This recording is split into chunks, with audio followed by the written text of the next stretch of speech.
What is going on in Diamond Races? Right here is a 2026 Dodge Durango GT, and it is another three-row SUV in this very crowded segment.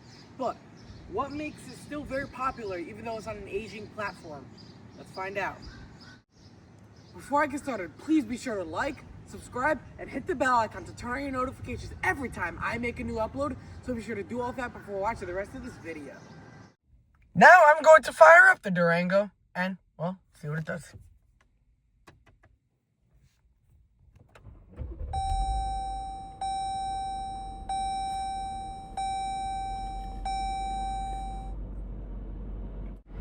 Now let's rev it.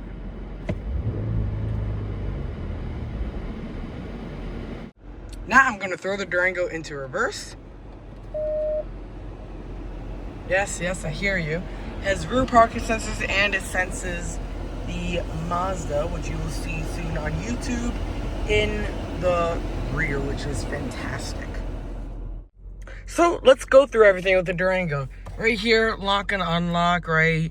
Child window locks if your child's being pains with the trying to bring down the windows to auto, and obviously power mirror controls. This is where you control your lights, as you can see, and your stalk, and you can see, give it a nice wish wash.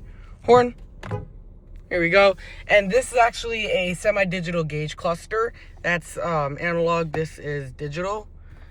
And you really just get your main info. You can just like speed or anything, right? See? Tire pressure, current temp of everything.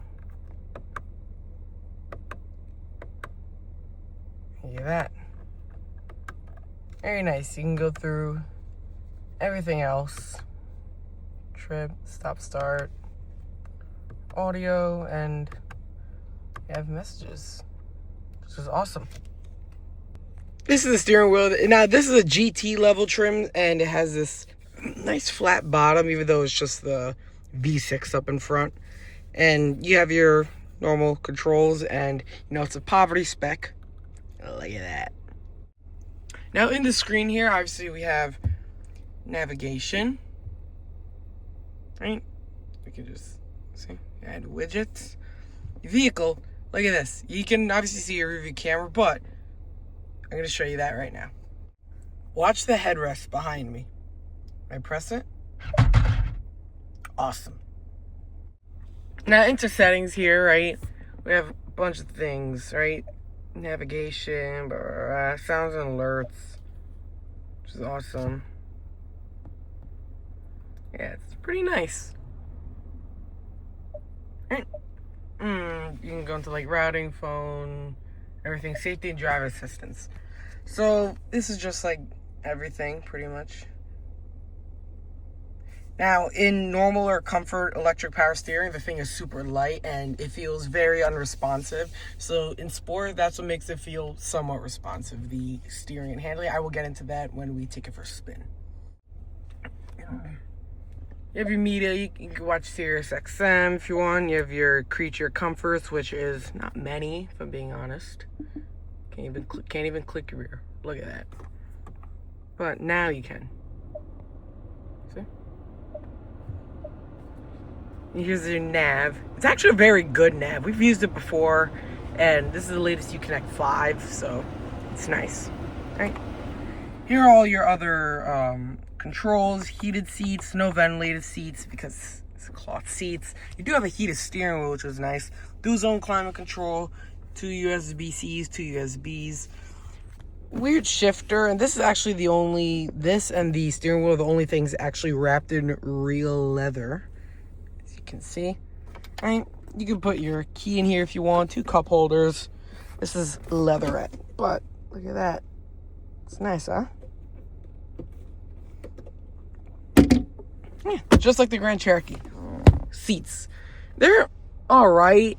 They are relatively comfortable for cloth seats, and they actually get really hot when you turn the heated seat on, which is quite uncommon. You do have Dodge build quality. You know, and just like, look at this. This is, I mean, come on, Dodge. You could do better than that. The fake carbon fiber trim. It's like, you ain't fooling nobody.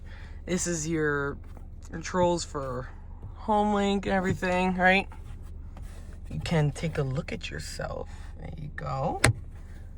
And, well, that's pretty much the front. It's a very basic, simple car. This is a rental car, too. And next, we're in the back seat. You have cup holders, currently housing a water bottle, more the fake trim, leatherette. Seats, they are not slidey, but they are reclining, which is nice. See?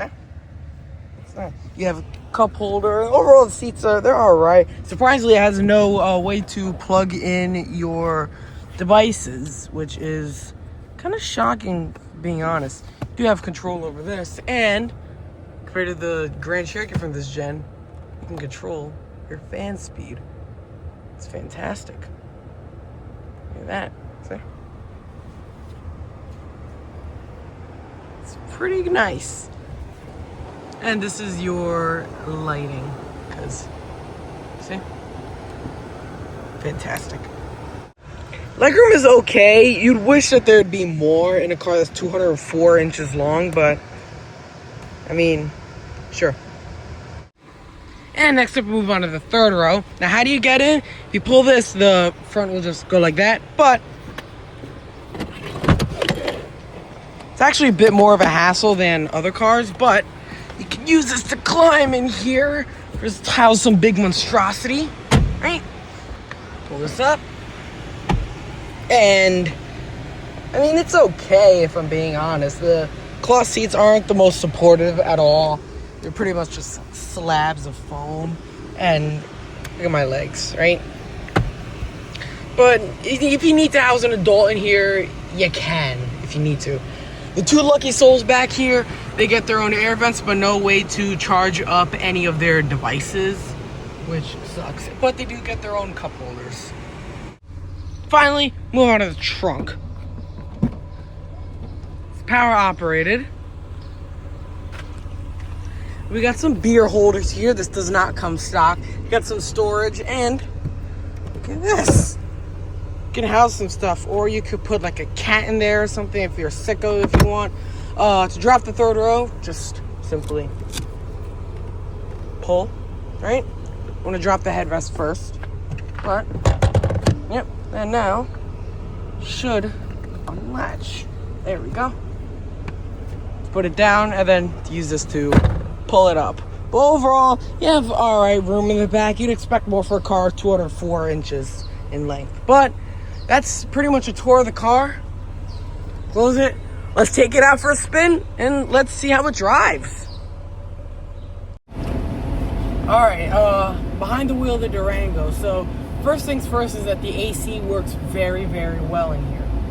Gotta love it. And also what I noticed is that the throttle, it picks up very quickly, like the responsiveness.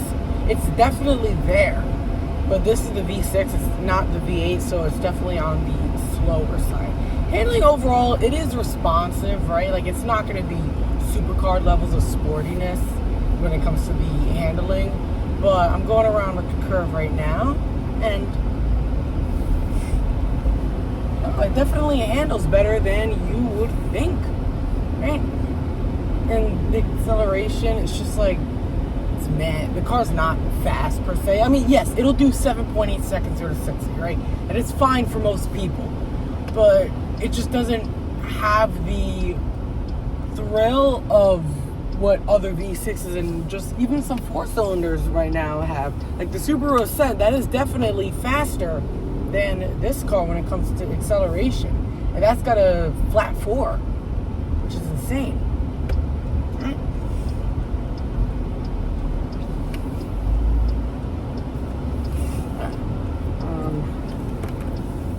I'll air it out for you guys.